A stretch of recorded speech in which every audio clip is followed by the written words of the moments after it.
Olá, profissionais da profissão contábil. No dia 1º de junho de 2023, fizemos um super bate-papo com o professor Raimundo, né? Ele é perito, mestre, né? Nos trouxe ótimo conhecimento sobre a área de perícia.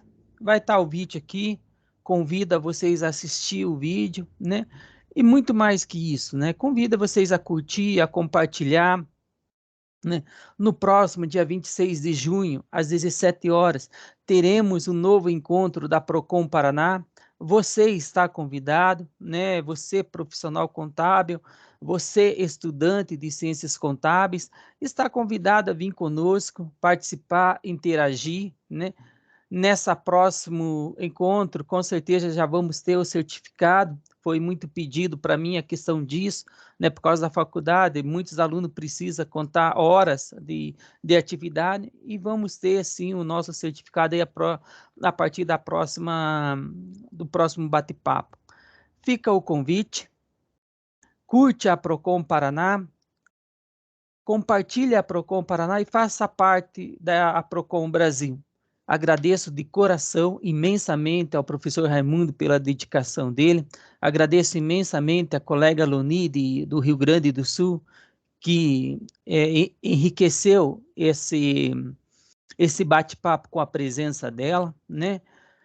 Tenho certeza que juntos, né, vamos fortalecer a profissão contábil e buscar cada vez mais, né, melhorias para a nossa profissão. Um abraço e tudo de bom. Nem ser chamado de palestra, né? A gente vai apresentar aqueles mais básicos, aqueles mais essenciais, né? E a partir de conceitos extremamente simples. Quando você olha uma empresa, e a empresa é exatamente esta forma de ver aqui, ó, o fluxo de caixa dos investidores é igual ao fluxo de caixa dos credores e dos acionistas. Aqui você coloca a quem a empresa deve, né?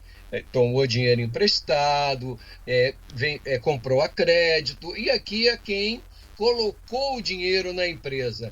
Esses dois fluxos de caixa aqui, olha, eles são fruto do fluxo de caixa dos investimentos, ou seja, do ativo. As decisões de investimento que ocorrem lá no ativo, elas são fruto dessas decisões aqui. Como você empresa, tomou o recurso e como que você aplicou esses recursos para qualquer tipo de empresa, né? Se é um comércio, você, sócio, coloca teu dinheiro, você vai no banco, pega dinheiro emprestado, usa a tua conta garantida e bota lá produtos em estoque para serem vendidos acima do preço, para que você possa pagar a luz, o gás, o telefone, o empregado, e tem que sobrar alguma coisa para você levar para casa. Bom, quando tem 2, 3, 4 sócios, um vai embora. Qual o valor que se atribui aqui? Qual o valor que se dá a esse total de bens e direitos que a empresa tem? E é essa a perícia, é esse o principal trabalho e objeto que o perito vai ter que demonstrar, né? Porque isso aqui é verdade para qualquer investidor. Qualquer investidor, quando você vai olhar assim uma perícia, você pergunta assim, olha, se posiciona como vendedor e comprador. O comprador quer pagar o menor preço. O vendedor quer receber o maior preço. Na perícia é a mesma coisa. Quem está saindo da empresa quer receber o maior valor e quem está ficando quer pagar o menor valor. Quem vai decidir é a justiça. E as técnicas para isso, uma delas é o valuation. E tem dentro da apuração do AV, a gente pode aplicar aqui e ali um valuation, mas a função essencial, que me parece, é você mostrar assim, excelência, essa empresa vale por conta dessas tal e tal atividades que geram um valor. mas não gera um valor só no presente. Gera um valor para quem vai ficar também. Pronto. Isso daí é um grande problema e uma grande discussão em perícia. Como assim, Raimundo? Porque grande parte dos magistrados só imaginam o valor que está aqui agora, o valor presente, e não que a empresa vá valer algo no futuro, porque considera que no futuro você que está indo embora não está mais na empresa, o que é um grande engano. Eu vou mostrar e vou tentar provar o porquê disso aqui e agora, né? Bem, essa é uma das técnicas que a gente usa, o fluxo de caixa descontado. Essa técnica aqui, você pega e olha a simplicidade, vamos colocar pelo menos em termos conceituais, né? Quando você tem uma empresa, deixa eu apresentar aqui um modelo mais pragmático, né? Para que todo mundo aqui possa entender. Quando você quer atribuir um valor justo à empresa, né, ele depende dessas variáveis e dessas premissas, mas em nenhum momento deixa de ser uma fotografia daquele instante em que você está buscando o reconhecimento, né? E tem situações que são intrínsecas à empresa e extrínsecas à empresa, né? E a depender da técnica que você utiliza, né, haverá maior ou menor subjetividade para encontrar esse tal valor justo, né? E é claro que qualquer técnica que a gente utilizar em perícia, qualquer uma, ela tem aí os fatores da macro e da microeconomia, né? Normas regulatórias, decisões políticas, né? Uma série de fatores que vão interferir nisso. E, na verdade, é o critério que você usar, a forma como você usar, a argumentação que você usar, a matemática que você usar, é que vai encantar o juiz para que você tenha sucesso na tua atividade como perito, né? E olha, é diferente o valor justo de valor de mercado. E isso na cabeça de magistrado, na cabeça de pessoas que vamos chamar assim, né, leigas em relação a determinados procedimentos, a determinados comportamentos, a questões da economia, não é muito aceito. Nem uma questão até às vezes fácil de você mostrar, por exemplo, que você tem agora registrado na contabilidade 10 mil para receber daqui a 3 meses. E que daqui a 3 meses que você receber, quando você olhar assim, bom, mas quanto foi o IPCA? Quanto foi a taxa Selic? Quanto foi a taxa CDI? Qual indexador eu vou utilizar para trazer aquele valor que está lá na frente, registrado aqui agora na contabilidade, para receber lá na frente e trazê-lo aqui agora ao valor presente? Ou seja, esse valor justo pode não ser o valor de mercado. E aí também tem uma série de técnicas para nós trabalharmos o conceito, né? Que evidentemente não é o objetivo aqui do que nós estamos a discutir. Eu estou, como eu disse no início, né? Esta aqui é a síntese de uma palestra mais aberta que nós ministramos há pouco tempo. E, de qualquer forma, esses procedimentos precisam ser demonstrados, trabalhados, para que ou o juiz da primeira instância ou o conjunto de desembargadores da segunda instância possa bater o martelo naquilo que você, do lado em que você estiver, seja na parte autora, seja na parte ré, ou até mesmo você como perito do juiz, né? Mas olha o que nós trabalhamos, o que tem na contabilidade. O balanço, a demonstração do resultado e a demonstração do fluxo de caixa. O que é isso? Estático, né? A exceção da demonstração do fluxo de caixa que mostra o passado do que entrou e saiu, aqui é a competência. Imagina você mostrar normalmente, como é que você tem que caracterizar a demonstração do fluxo de caixa em que você, por exemplo, apresenta um lucro contábil, né, e um prejuízo fiscal, em que você tem um baita prejuízo na sua contabilidade e você tem uma sobra de caixa. Ou ao contrário, falta caixa e você tem lucro. Esses procedimentos é que na perícia vão convergir para que você apresente valor, inclusive a partir disso, né? E tem aí as diferenças de critério, né? Por exemplo, quando você vai analisar uma empresa que faliu, ela vai ser descontinuada, ela não vai gerar mais fluxo de caixa. Diferente quando um sócio vai embora e quero receber a minha parte. E qual é o valor? É o valor contábil? É o valor de liquidação? É o valor de mercado? Pronto, na tua cabeça agora tem 3 valores.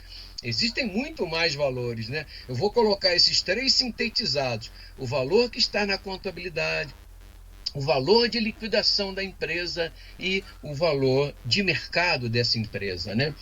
Essas formas e essas escolhas de valor é que dependem do processo, é que dependem do material que você tem, né?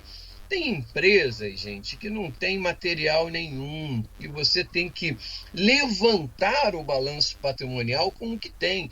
E tem outras não, que tem tudo certo, em que ali, mesmo aquelas que tem tudo certo, você encontra o valor contábil, mas aquele não é o valor de mercado, aquele não é o valor de liquidação da empresa, em que você vai ter que aplicar algumas dessas técnicas para encontrar. A primeira delas é a mais simples, que é o valor da contabilidade, em que você encontra o ativo, diminui do passivo e você encontra o patrimônio líquido. Então, a primeira noção de valor que a gente entrega para um juiz, para um leigo, é o patrimônio líquido, que é a diferença entre os bens e direitos menos o passivo. Simples assim, e aquilo que a gente aprende ou ensina nos bancos escolares nos primeiros anos de contabilidade.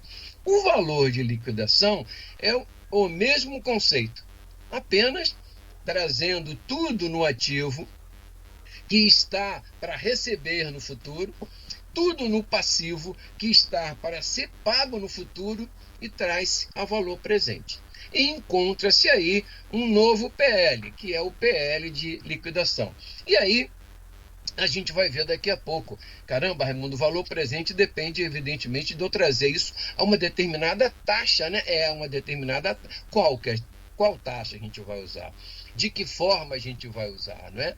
E, finalmente, o valor de mercado. Eu vou mostrar exemplos daqui, para todos ficarem confortáveis, né? E o que é o valor de mercado? É quanto o mercado efetivamente paga. Ora, sociedade anônima de capital aberto, isso é muito fácil.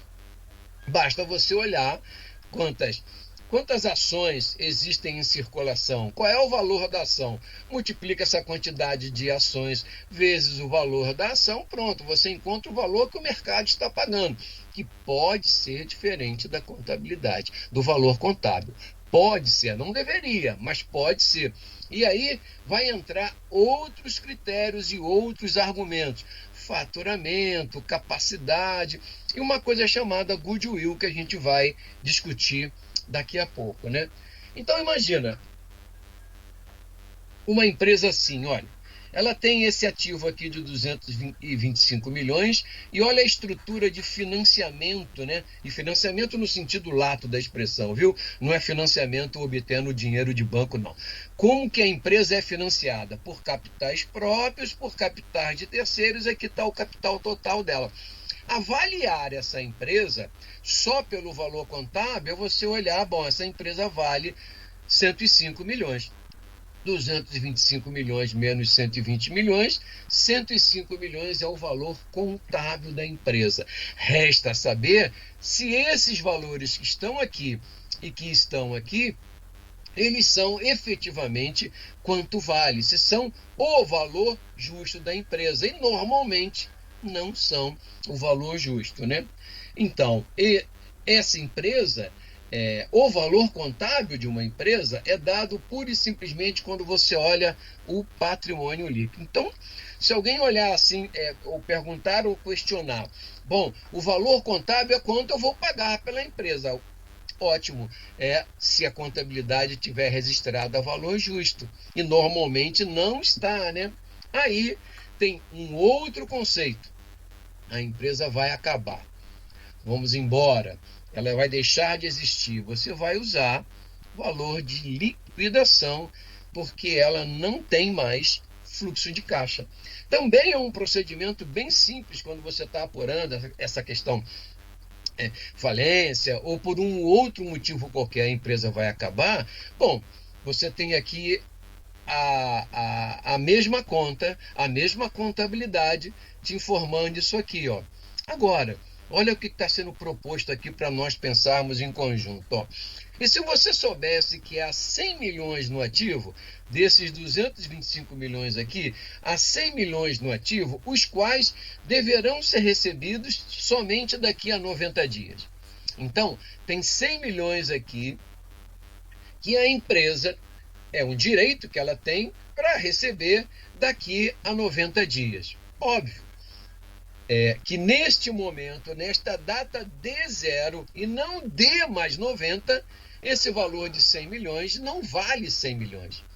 Eu tenho que trazer esses 100 milhões que eu teria direito de receber lá no futuro, daqui a 90 dias, a valor presente. Vou trazer para essa data zero. E ele está registrado na contabilidade como um valor a receber em 90 dias. Mas o valor de 100 milhões que está aqui, ó, não vale 100 milhões.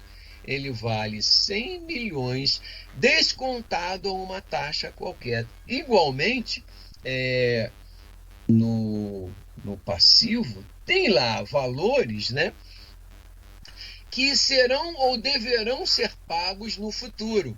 A mesma lógica, o mesmo raciocínio. Se você tem uma dívida para vencer daqui a 90 dias e se você pagar hoje, é natural, é racional que você peça um desconto, né, em relação a essa dívida. É do que nós estamos tratando aqui, é da forma como nós estamos tratando aqui. Então, repara, ó, eu vou calcular o valor do ativo usando isso aqui, o argumento que eu usei aqui, ó.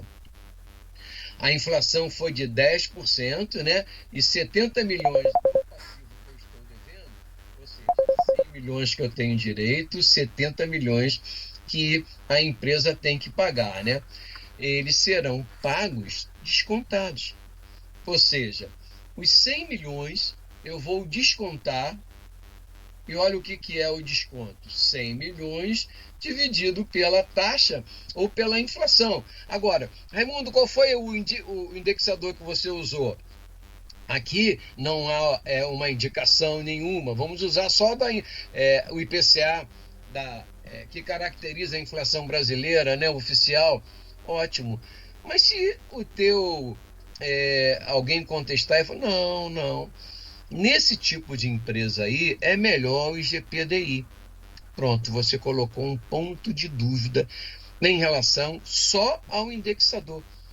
Ou seja, aqui, pela inflação, dá 90,9 milhões. Os 100 milhões, daqui a 90 dias, ele vale 90,9 milhões.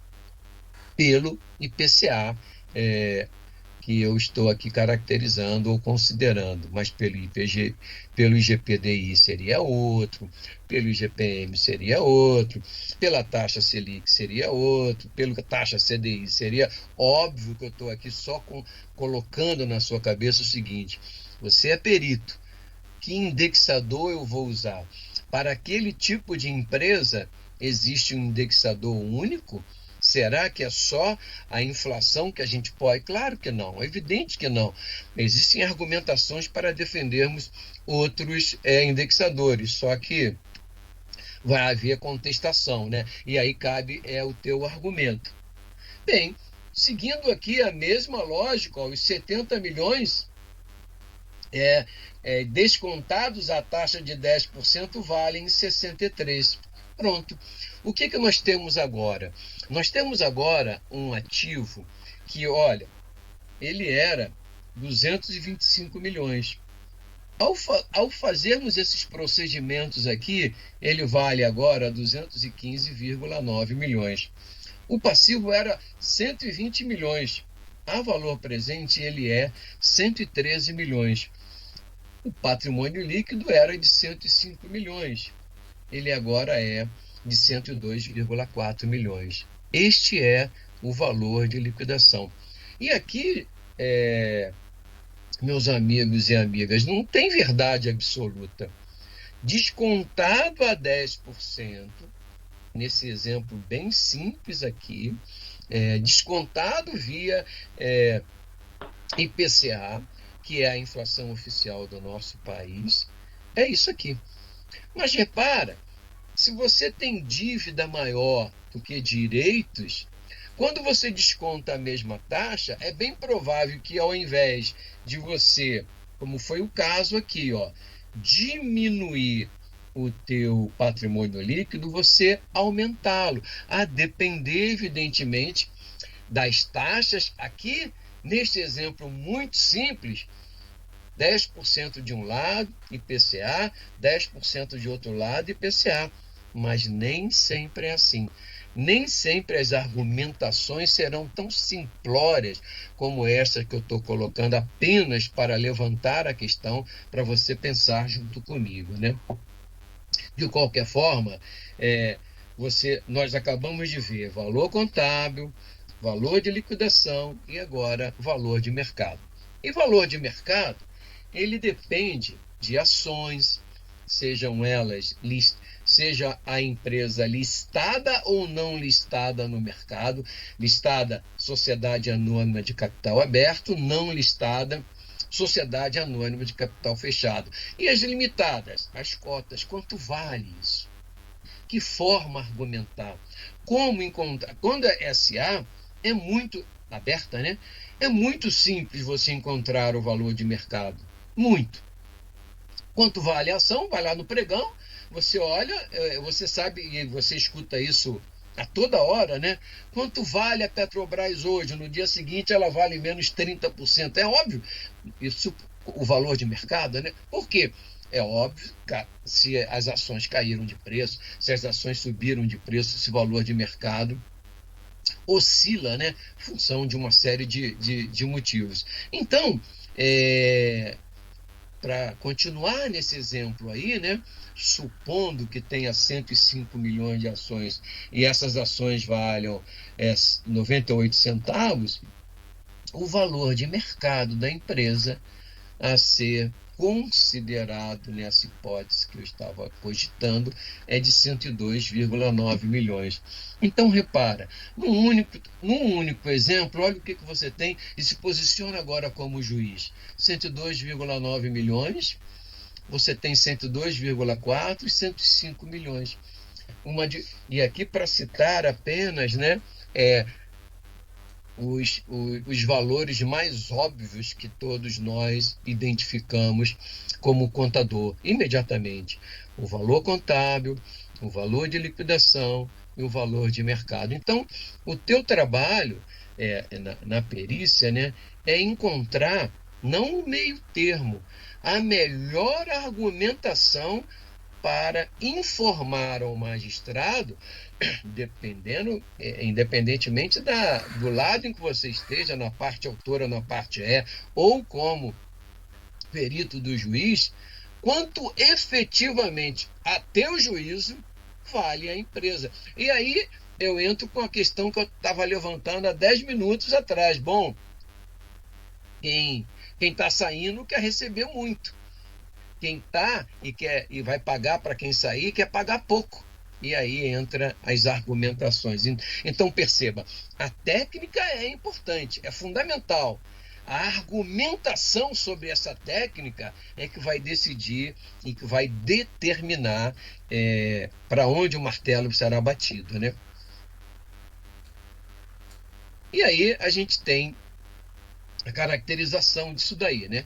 O que a gente busca na perícia, na verdade, na argumentação, para que o teu trabalho possa ser considerado como justo, é isso aqui, ó.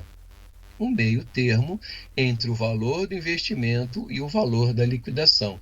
Opa, nesse momento aqui, quanto que a empresa vale?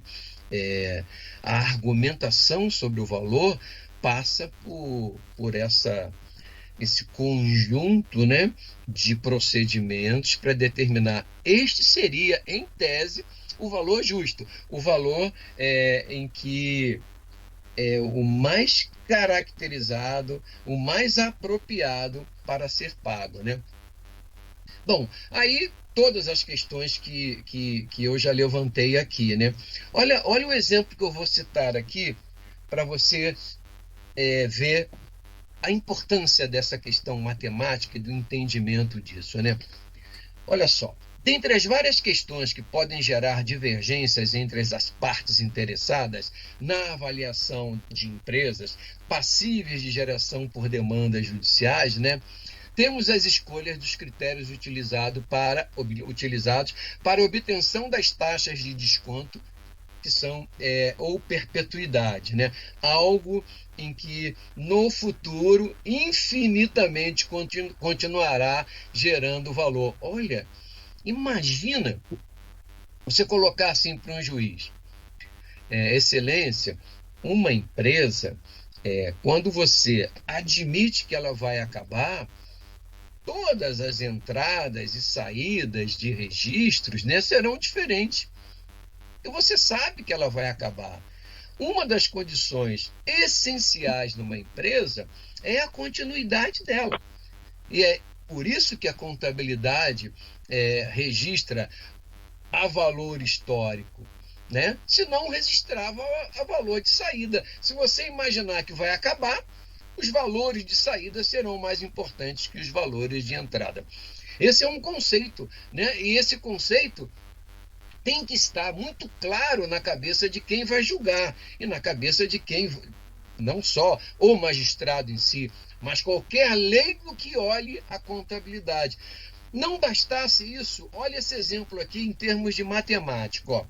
Suponha, apenas para fim da nossa discussão, né, um fluxo de caixa de 100 mil em 3 períodos, calculados pelo sócio que se retira de uma empresa e trazidos ao valor presente a uma taxa de desconto de 5% ao período. Aquilo que nós fizemos ainda há pouco, né? Olha o que você faz aí.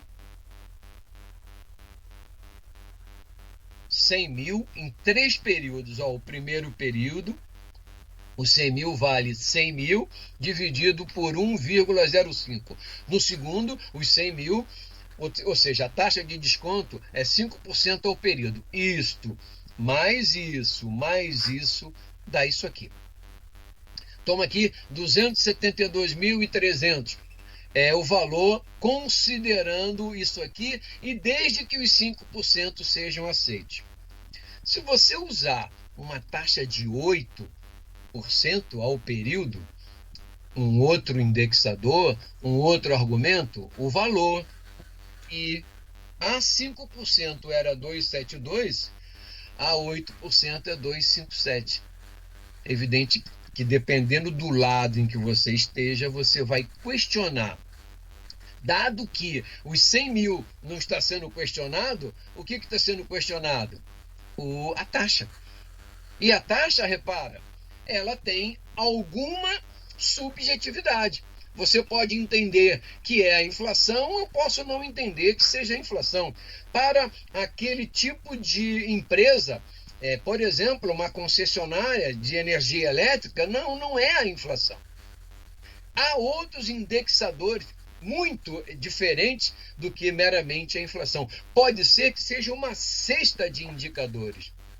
E aí é a questão da argumentação técnica e adianta a demonstração, né? Não adianta argumentar se você não vai lá e bota no papel, excelência, é isto aqui por causa disto aqui, né?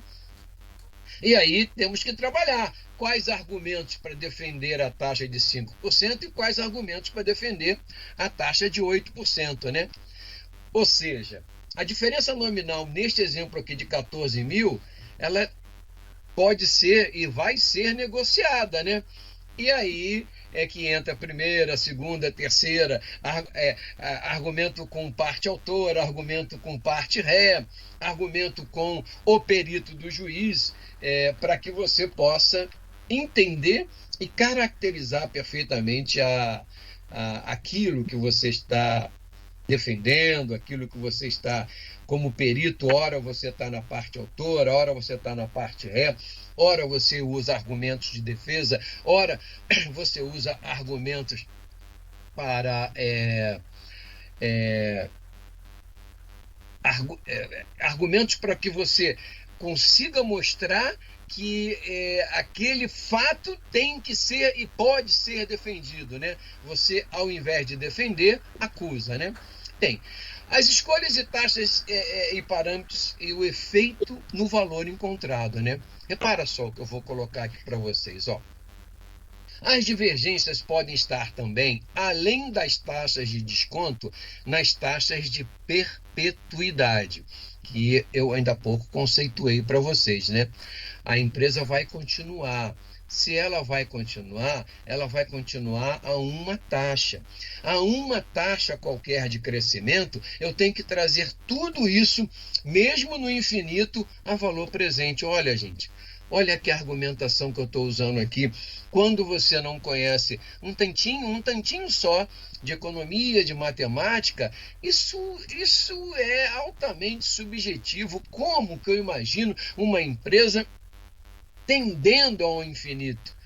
Eu colocando na minha cabeça, eu como juiz, né? Uma empresa é agora, nesse momento, e isso é um conceito completamente diferente do senso comum. Empresas, elas não acabam amanhã. Você pode ir embora, mas a empresa vai continuar. E o preço dela não é porque você foi embora. O preço dela é porque ela vai continuar. Diferente da empresa que está sendo liquidada, né? Eu agora estou falando numa empresa que vai continuar, né? E olha aqui a historinha que eu vou contar. Suponha que o valor de 1 milhão seja aquele considerado como valor base segundo o método escolhido pelo perito. Admita uma taxa de desconto de 12% e uma taxa de crescimento perpétuo de 2% ao ano. Aí você vai aplicar. Isso aqui, gente, é muito, muito natural nas perícias para encontrar valor, mesmo em apuração de haveres, né? Qualquer método que você usar em perícia, e eu vou mostrar pelo menos uns 4 deles, tem uma perpetuidade. Ah, mas o juiz tem uma perpetuidade. O juiz pode estar acostumado, porque, por exemplo, a maioria dos juízes tem lá o seu perito do coração e trabalha somente com aquele perito, né? E eu falo de você como perito assistente, ou da parte réu, da parte atora, e, evidentemente, o perito do juiz, né? Então, aqui você tem uma série de conceitos. Olha, média do fluxo de caixa encontrado, o chamado lucro anormal, que eu vou explicar daqui a pouquinho, lucro médio, o ativo operacional médio, o lucro operacional. Você tem lá um montão de conceito para trabalhar junto ao juiz. G é a taxa de crescimento esperada nos próximos anos. Esses próximos anos, você não está admitindo que a empresa vai acabar, ainda que você possa fazer cálculos para 5 anos, para 10 anos ou perpetuamente, né? Então, aí está o cálculo 1, em que, olha, 1 milhão, em que você tem o crescimento da empresa e aqui a perpetuidade. Olha quanto vale a empresa, considerando todas as oportunidades de negócio que são verdades hoje, que são ativas hoje e que no futuro se espera que isso tudo se repita, né? Olha, se você usar uma taxa menor, uma taxa maior. Então, repara, olha, é um valor significativo.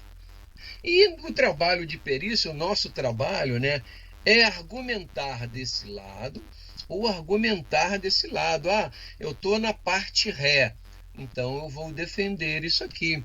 Eu estou na parte autor, então eu vou defender isso aqui. E tem que ter argumentos, e esses argumentos não são gogó, eles são escritos.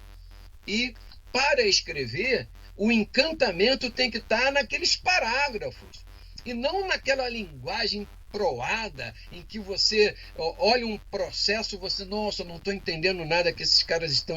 Você tem que colocar absolutamente para um leigo entender essa argumentação aí que está sendo colocada. Porque matematicamente é isso aqui que você está trazendo. Ó. É isso aqui que você está a mostrar e a indicar para o magistrado, né? Ou um fluxo de caixa, né? Perpétuo, ou em que você admite uma constância. Para cada um deles tem um procedimento padrão, um comportamento. E olha, aqui só explicando, né, a perpetuidade quando não tem crescimento nenhum. Ó. Traz a valor presente no primeiro ano, no segundo ano, usando uma taxa aqui de 10%. Ó. Aqui a gente está falando de 150 anos, mas é infinito. O valorzinho vai sumindo e vai perder a expressão monetária, né? Repara o que é a perpetuidade. Matematicamente, ela é provada, excelência. A perpetuidade não é algo que eu estou provando. Repara que aqui, olha, no ano 103, melhor, aqui no ano 100, nós já não temos mais expressão monetária, só aproximando 98, 99, ou seja, um centavo, trazendo esses 100 aqui, descontados a 10% perpetuamente, né? Então, é um conceito matemático fundamental em perícia para nós trabalharmos, né? Quando você tem agora aquele mesmo conceito agora com crescimento, né? Em que você admite um crescimento, você vai ver a mesma coisa aqui, só que matematicamente agora você tem uma taxa de crescimento. Então, argumentar em perícia, né, para ocorrer a apuração de haveres, né, envolve um conhecimento de economia, um conhecimento de matemática, um conhecimento de argumentação técnica, ou seja, os advogados adoram aquelas expressões, data vênia, data máxima vênia, por derradeiro, tudo para encontrar um meio termo, a depender, evidentemente, de que local você esteja como perito. Parte autora, parte ré ou perito do juiz. Então, para 1001 utilidade, né? Pagar cota ao sócio excluído, pagar cota ao herdeiro, pagar aos sócios por expropriação, pagar a quem de direito por empresa liquidada.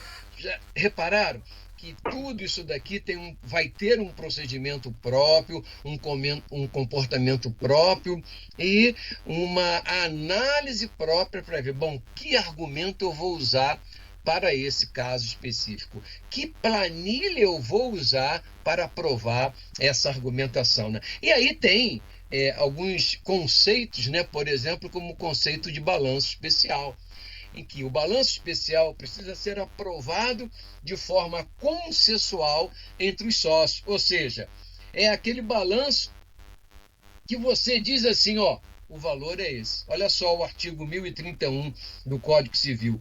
Nos casos em que a sociedade se dissolver, né, em relação ao sócio, o valor da sua cota considerada pelo montante efetivamente realizado liquidar-se-á, salvo disposição contratual em contrário, com base na situação patrimonial da sociedade, à data da resolução.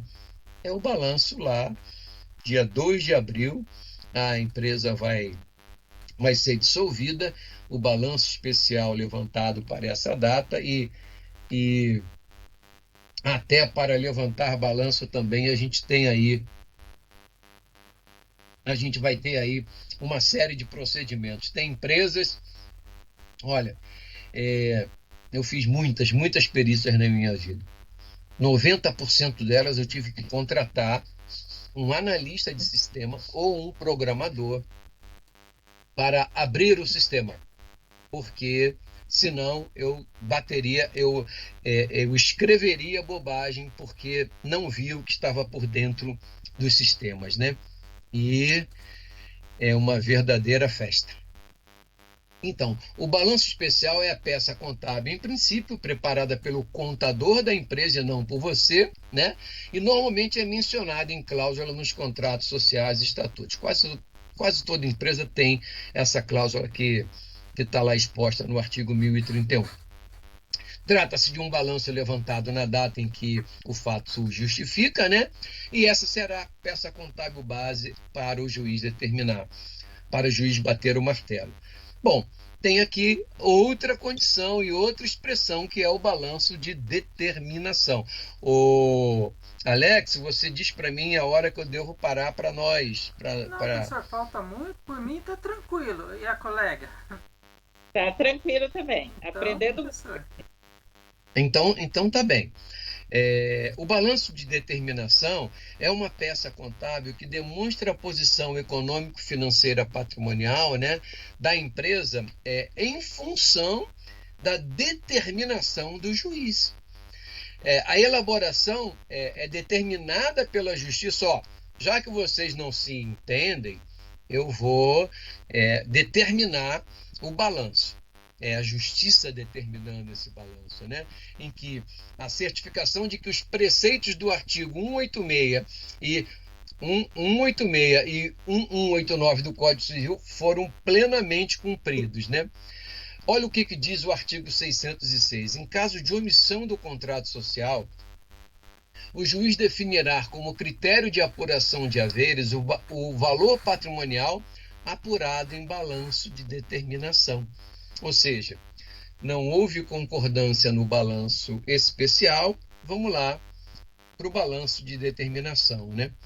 E tem lá uma série de regras e uma série de procedimentos que não é o nosso objetivo aqui. Como eu tenho muito mais coisas para mostrar, é só para você saber, é só para nós sabermos, né?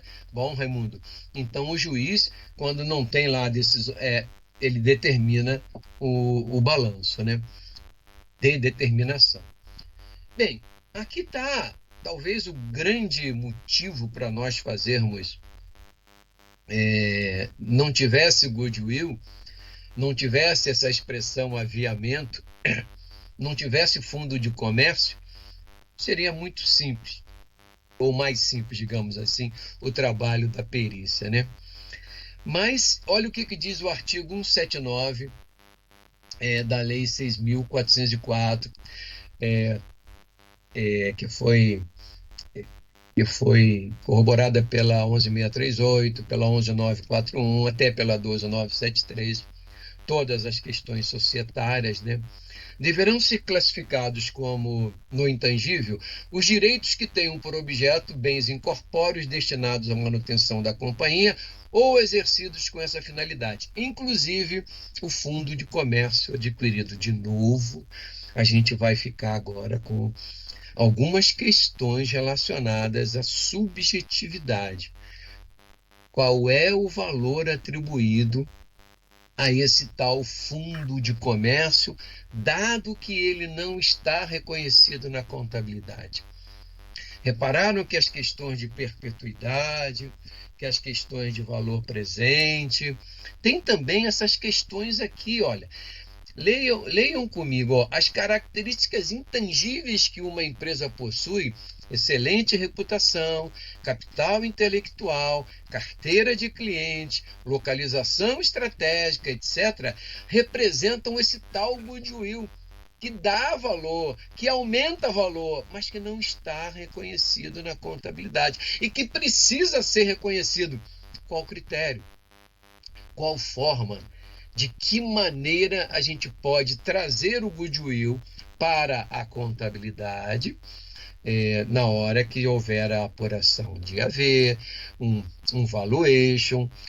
Nós podemos não estar na justiça, mas podemos estar numa câmara de arbitragem. Ou seja, sempre haverá alguém que precisa ser convencido de determinado valor com a apresentação de alguma técnica, né? E aí um conceito dos mais simples, né?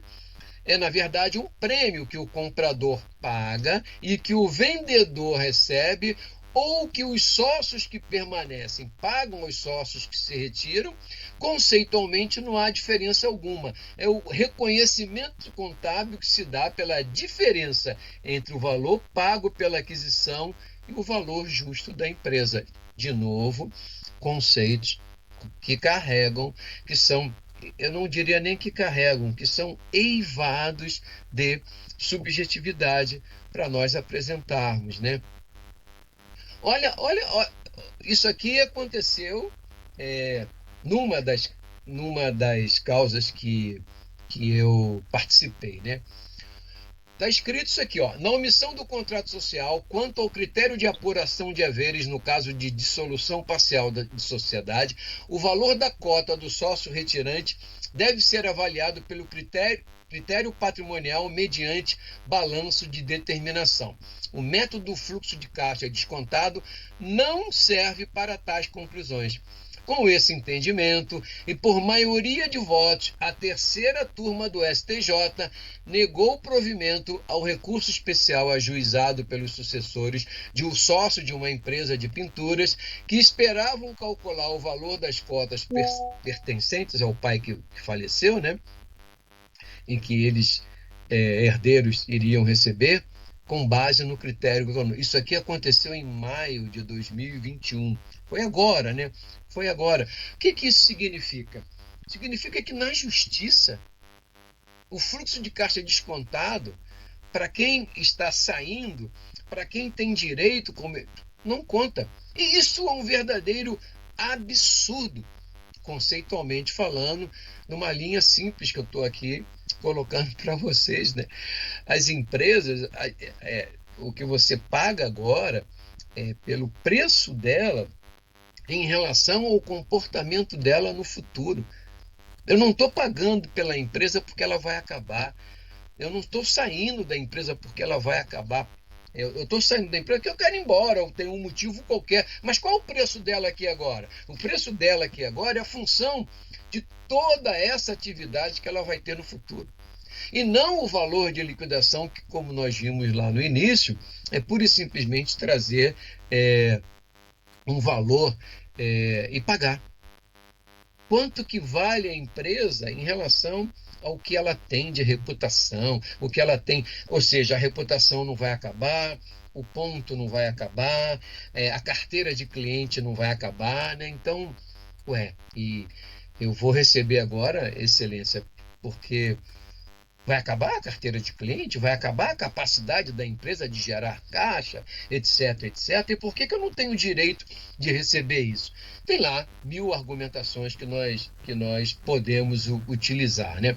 Eu aqui só estou argumentando para nós discutirmos, né? Então aqui, uma das coisas que você, perito, precisa estudar são essas teorias aqui, ó, em função do processo, em função da argumentação, em função da capacidade. Às vezes você olha, uma empresa média, por exemplo, mas não, nós estamos falando de 5 milhões, 6 milhões, 8 milhões, usado um critério. Se usar outro, são 12, 14. É uma diferença muito significativa para você abandonar, para você não ter argumentação. E faz toda a diferença para quem está saindo, para quem vai ficar, evidentemente. A questão da justiça vai depender de argumentações com base em teorias de goodwill. E essas teorias, elas são caracterizadas, gente, igualzinho às teorias do direito. existem teses, existem hipóteses que podem ser testadas, provadas, argumentadas para tomada de decisão. Agora, qual argumentos há e de que forma atribuir aquele valor, né? Vai depender, evidentemente, de várias teorias, de um conjunto de teorias, de argumentação entre as teorias com as leis econômicas, etc. Você tem que, como perito, não deixar nunca, a depender, eu percebo muito entre alunos, entre colegas de perícia, eles pegam uma planilha, bota lá os dados, dá um valor e pega um relatório do passado e vê qual foi a argumentação usada, embrulha. Certamente de cada 10 ações vai perder 9, porque isso é dinâmico. A cabeça do juiz também é dinâmica. E quem muda somos nós com a argumentação. Não é o advogado, né? Se a argumentação for contábil, se a argumentação for econômica, se a argumentação for técnica, relacionada a número, é conosco. Não é com o advogado. O advogado vai encontrar uma maneira jurídica de pegar o nosso argumento e colocar. E muitas das vezes o nosso relatório está apenso ao processo. Muitas das vezes não. Sempre está apenso ao processo, né? Então, conhecer e entender as teorias, né?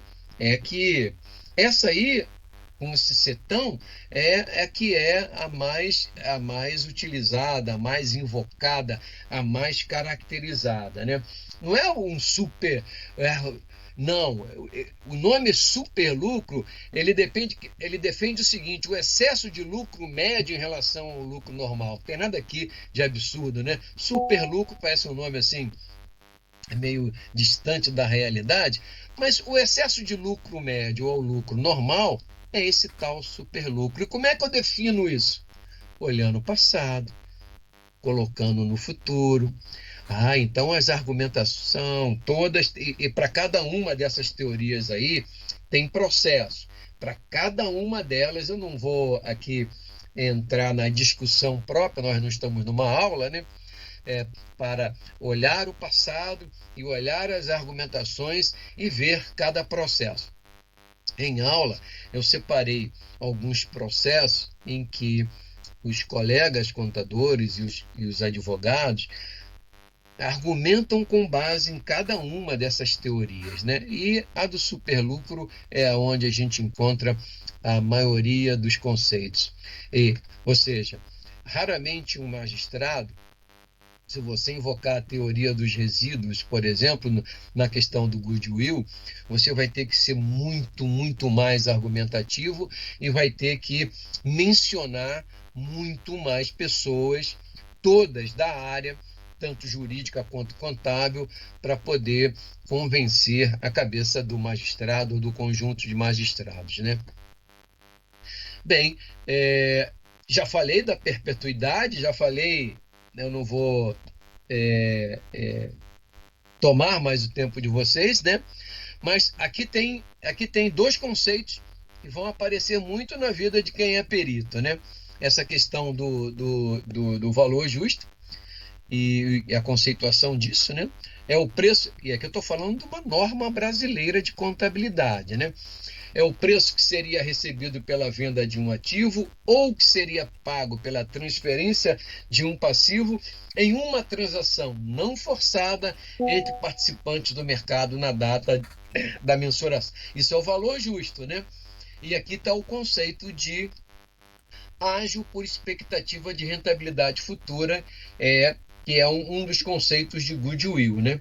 Olha aqui, na lei societária, essa questão aí do ágio por expectativa de rentabilidade futura. Você encontra o valor justo dos ativos, o valor justo dos passivos, né? O PL ajustado, lembra aqueles conceitos lá de liquidação? Taranã, taranã? O PL ajustado está aqui.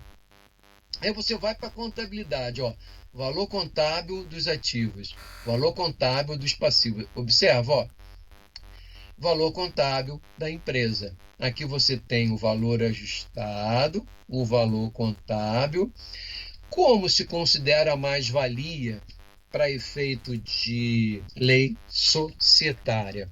O valor justo, esse valor aqui, ó, esse valor aqui, menos o valor contábil, você tem aqui a tal mais-valia, né? Essa mais-valia, ela é calculada contabilmente desta forma que está aí, né? Aqui você tem ó, o valor pago pela empresa, foi pago 1.200.000, né? Qual foi o valor justo que você encontrou? Ágil por expectativa de rentabilidade futura. Então, o reconhecimento contábil da mais-valia é dado por uma forma e o ágio por expectativa de rentabilidade futura é dado por outra maneira. E, em qualquer caso, reconhecimento contábil diferente. Imagina, no passado acontece isso daí e você está aqui agora depois de um ano. Se isso aqui foi feito errado, se isso aqui foi calculado errado, se isso aqui foi contabilizado errado, vai gerar valor diferente lá na frente. E teu trabalho é acompanhar aqui um passo a passo dessas contas, né? Evidentemente usando um indexador qualquer, né? Então, aqui foi um trecho de um parecer que eu dei, ó. Não há falácia em se admitir que, por exemplo, numa alienação, quando o valor pago pelo comprador é maior que o valor justo da empresa, né? Valor justo menos valor justo dos passivos, o valor pago a mais é um sobrepreço, mesmo ao qual foi dado o nome de ágil por rentabilidade futura. Sabe por quê? É que eu falo, sabe por quê, Excelência? Ao comprar a empresa, pagou-se a mais por ela, portanto, um sobrepreço pela excelente reputação, pelo capital intelectual, pela carteira de cliente, pela localização estratégica. Nada disso estava reconhecido na contabilidade da empresa. É ou não um motivo para haver expectativa de rentabilidade futura? A meu ver, não tem dúvida que tem que ter mesmo, né? Mas todos esses pontos aqui são pontos de contestação, de argumentação. Olha aí, talvez uma das formas, talvez não. Esta é a segunda fórmula utilizada em processo na justiça. Ó, o que é o goodwill? Lucro líquido, a remuneração da administração, J é uma taxa de capitalização, ó, J, isso aqui dividido por J, o nome técnico disso chama-se perpetuidade. Ou seja, perpetuidade. Como que a terceira turma não permite o fluxo de caixa descontado porque tem perpetuidade? Esse critério aqui é aceito, mas lá, só que eu não chamo isso aqui de fluxo de caixa descontado. Isso aqui é para encontrar o goodwill. Outra discussão, outra conversa em outro momento, mas o que leva à perpetuidade aqui nesse processo, aqui nesse método ser aceita pela justiça e no fluxo de aquela usada no fluxo de caixa não, né? Aqui é um outro processo, ó. Esse é o mais usado. A maioria dos peritos falam muito no professor Ornelas, né? Olha só, cálculo do lucro normal, em que você, para encontrar o lucro normal, ó, ativo operacional líquido a valores de mercado, vezes o custo do capital próprio. Opa, já vamos entrar aqui em questões de subjetividade. Cálculo do lucro operacional líquido. Então, repara, Ornelas, o professor, né, ele adota primeiro um procedimento, depois esse aqui, até encontrar isso aqui. Ó. Quando encontra isso aqui, ou seja, o lucro acima do normal, aí ele vai usar uma perpetuidade, que é o custo do capital próprio. Bom, o que é o custo do capital próprio? quanto que uma empresa paga de dividendos? Quanto que custa reter lucros para manter reinvestimentos na empresa? As pessoas que querem investir, que investem na empresa, se preocupam com aquelas 3 variáveis que eu não me canso de falar para qualquer ouvinte. Quando que meu dinheiro volta, a que taxa ele volta e a que risco ele está exposto. Tem um custo reter capital, tem um custo lançar ações. E o que é o ativo, na verdade?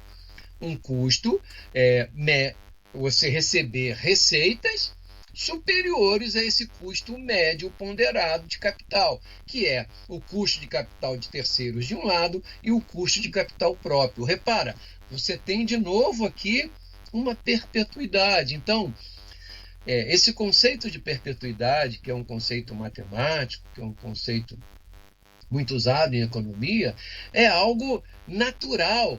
Ele não pode ser e nem deve ser contestado, né? Tem que ser contra-argumentado, né? Para que nós, peritos, possamos aí sempre obter melhores causas, né? Bom, e termina com o cálculo do valor da sociedade, em que, repara, ele encontra o valor de G, ele encontra o patrimônio líquido a valores de mercado, calculado daquela maneira que nós vimos lá na frente, e aqui está o valor da sociedade. Então,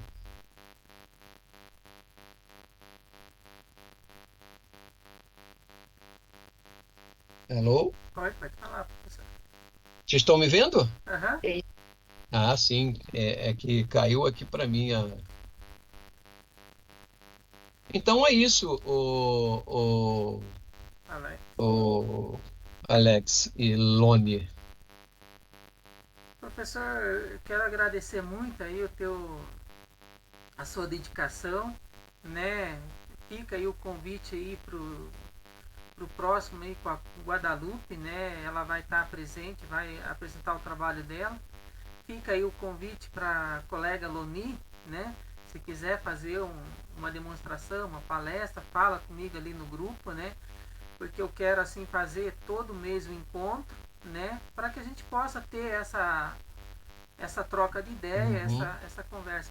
Referente o tema ali, professor Raimundo, você falou para mim que tem que entrar no sistema ali, mas me tira uma dúvida, na hora que você vai fazer uma perícia, você não pode exigir o livro diário? Pode e deve, né? E quando não tem? Ah, tá. Explicado, então. E quando jogaram fora? E quando está errado? Entendi. Hoje tudo é digital, né, o Alex? E sendo digital, só para citar uma coisa assim bem simples, né? Pega uma planilha Excel. Faz uma soma na planilha Excel com 100 números numa coluna.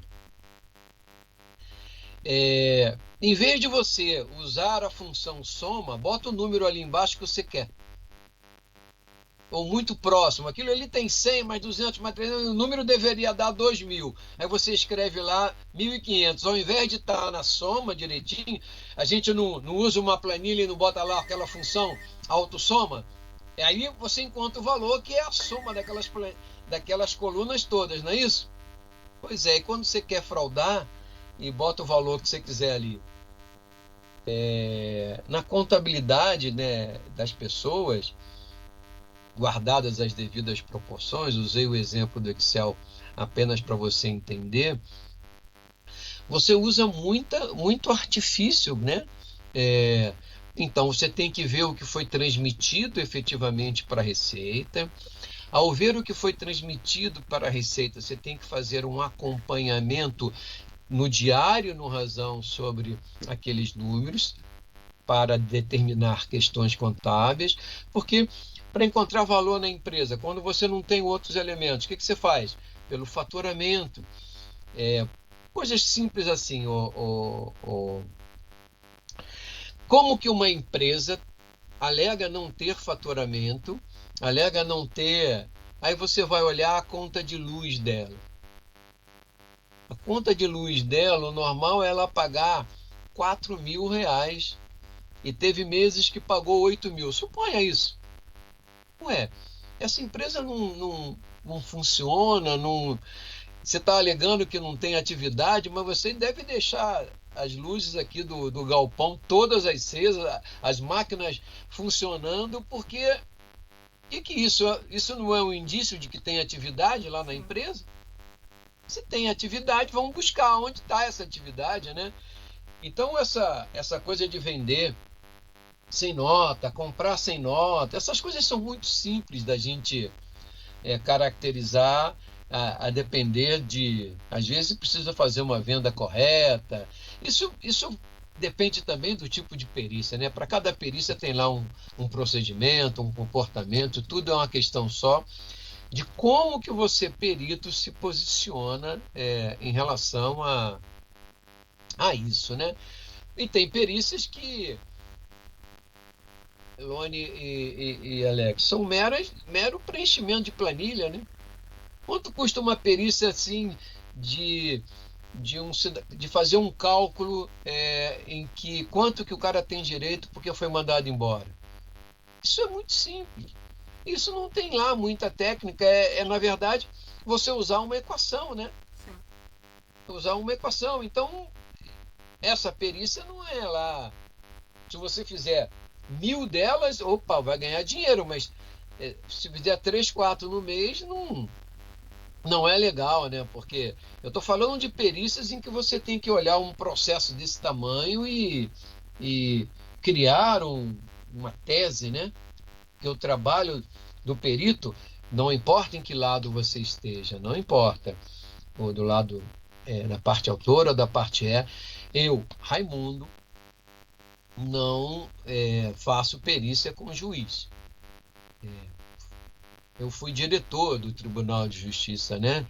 Então, conheci muito magistrado, muito desembargador, fiz alguns amigos.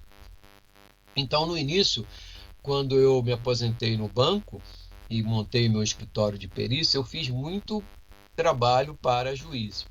Mas o que acontece? Ou a parte ré ou a parte autora glosa o teu honorário, né? Você quer cobrar um valor justo, né? O cara não quer pagar, então, quando você é perito do juiz, é um valor lá de mercado, e não é lá muita coisa. É preciso muito volume para você ganhar dinheiro, né? Diferente de quando você é contratado para uma causa. Então, você tem lá uma causa de 100 milhões. Você cobra um percentual daquilo para defender aquela argumentação, entendeu? Então, num único caso, você fica mais tranquilo por 3, 4 meses, porque tem que estudar muito, tem que argumentar muito, etc. Né? Então é isso. Rony, quer fazer alguma colocação? Não, excelente, muito bom. A aula do professor é excepcional. Muito obrigado, mano. Uma campanha da Aprocon Paraná, valorizando e buscando uma união dos profissionais contábeis.